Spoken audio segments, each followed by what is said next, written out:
Qizlarga ham chalg'imaylar deyman. Komandangizga kimdir kelib, "Bo'ldi, men keldim, buzib tashlayman, men ayolida ishlaganman, bu yo'lda ishlaganman, zo'r qilib tashlayman sani" desa, ishonib o'tirmang. Ular faqat gapiruvchilar. Ko'p holatlarda bitta ishni tanlanmaydi-da, o'tdan betga sakrab yuriladi. Ayniqsa bizning sohada bir kompaniyada ishlab turishadi, keyin ikkinchi kompaniyaga o'tishadi. O'tda salgina sovg'alaridan zo'rrog'ini boshqasi taklif qilsa, unga o'tib ketishadi-da. Inson bitta joyda ko'karadi. Bitta sohani, bitta biznesni tanlab, o'shanga mehr berib ishlasa, o'sha joyda natija bo'ladi. Shunaqa konsultantlarimiz bor, baravarga ikkita kompaniyani baravar olib ketaman deyshadi-da.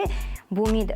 Rizq bir xil bo'ladi. Masalan, sizga peshonangizga 1000 so'm yozilgan bo'lsa, siz ikkita kompaniyada ishlayotgan bo'lsangiz, 500 so'm bo'lib 1000 so'm o'sha yozilgan rizqingiz keladi. Agar bitta joyda ishlasangiz, o'sha 1000 so'mni topasiz. Men bilmadim, qarashim shunaqa. Bitta joyda ishlasang, o'sha yozilgan peshonangga yozilgan rizqni bitta joydan olasan. Ikkiga bo'linib ishlasang, ikkita joydan o'shani yarim qilib olasan deb hisoblayman. Shuning uchun bitta joyni tanlab, bitta joyda ishlashni taklif qilaman.